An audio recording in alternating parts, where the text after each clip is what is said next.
कुछ एक सत्संग में भी आते हैं, यहाँ बैठकर भी अन्य ही चिंतन करते रहते हैं, क्योंकि हमारे ऊपर इतना प्रेशर डाल रखा है इस काल भगवान ने, ऐसी परंपराएं बनवा दी हमारी कि हम सारा जीवन उन्हीं को पूरा करने में मर जाते हैं। जैसे बड़ी बड़ी कोठियां बनाना, विवाह के अंदर एक विशेष ड्रामा करना, एक से बढ़कर एक दान लेना और देना हमने एक परम कर्तव्य मान लिया, एक शोभा मान ली जो हमारी शत्रु है।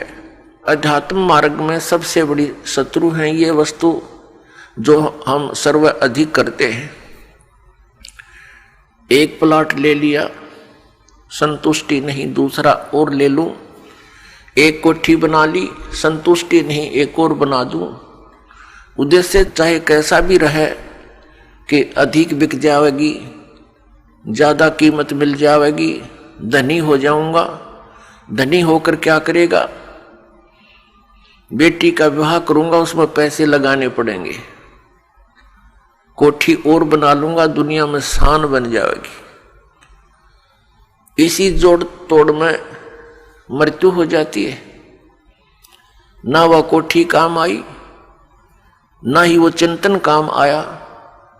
फिर कुत्ता बनकर वहीं पर सैर सपट्टे कर रहा है उस कोठी के आसपास, उसमें कोई घुसने नहीं देगा। फिर परम पिता परमात्मा पूर्ण ब्रह्म सर्व सृष्टि रचनहार सर्व उत्पादक, ये परमात्मा कौन है, कहाँ रहते हैं, उनकी क्या स्थिति है, वे साकार हैं या निराकार हैं,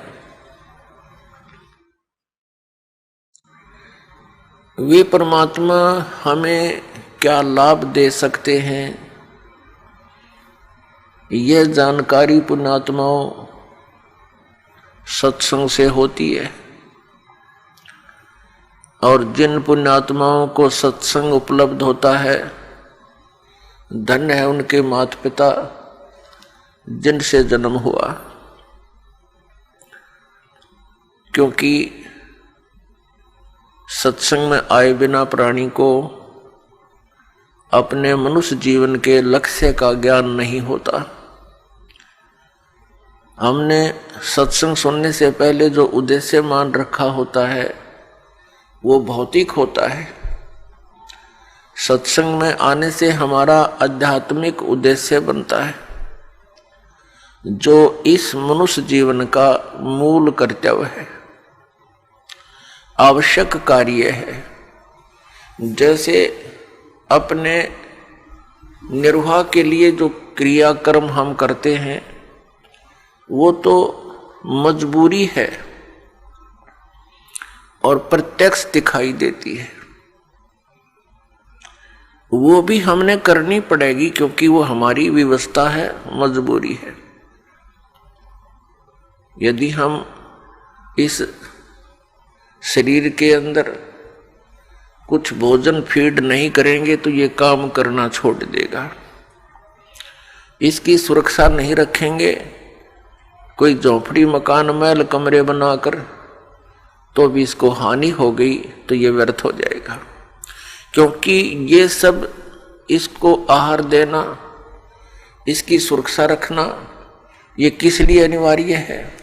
केवल इसीलिए नहीं कि हमने बच्चे पैदा करने हैं, फिर उनको पालना पोसना है, उनका विवाह कर देना है और फिर मर जाना है। ये तो जो क्रिया है ये हमारे प्रारब्धवश सब हो रही है, ये तो हमारी मजबूरी है। और जो कार्य जरूरी है वो सत्संग से ज्ञान होता है। तो वो पुण्यात्मा धन्य है जो सत्संग के अंदर आकर के इस अध्यात्म मार्ग को ध्यान पूर्वक सुनते हैं।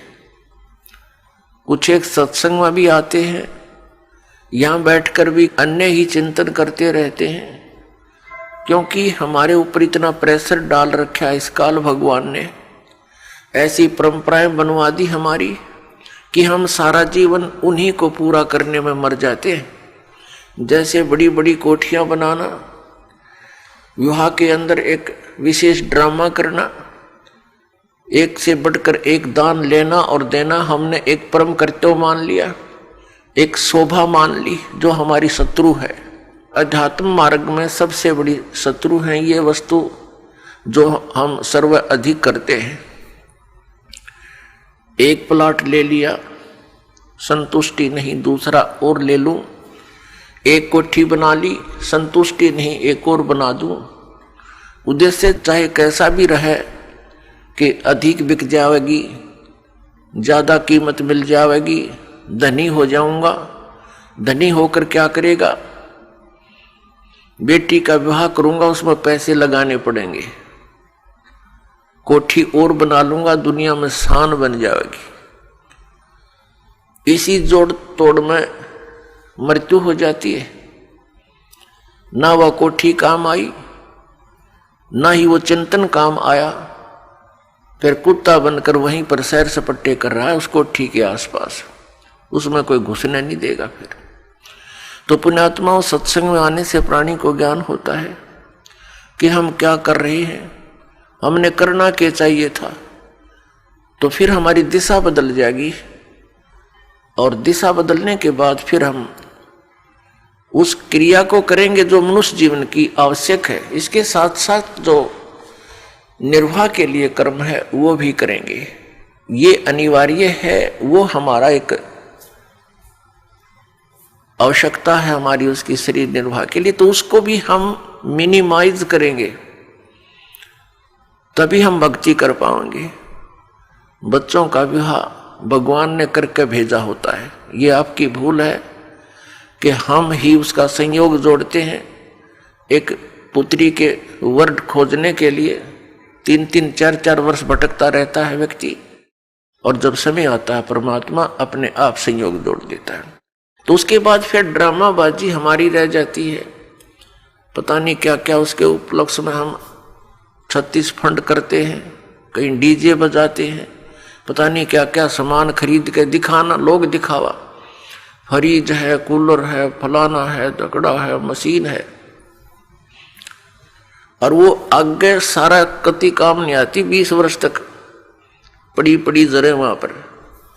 तो कहने का भाव ये हमने कम करना है। परमात्मा से जोड़ दो अपने बेटा और बेटियों को, जिसके साथ भगवान हो गया फिर उसको कमी काहे की रहेगी।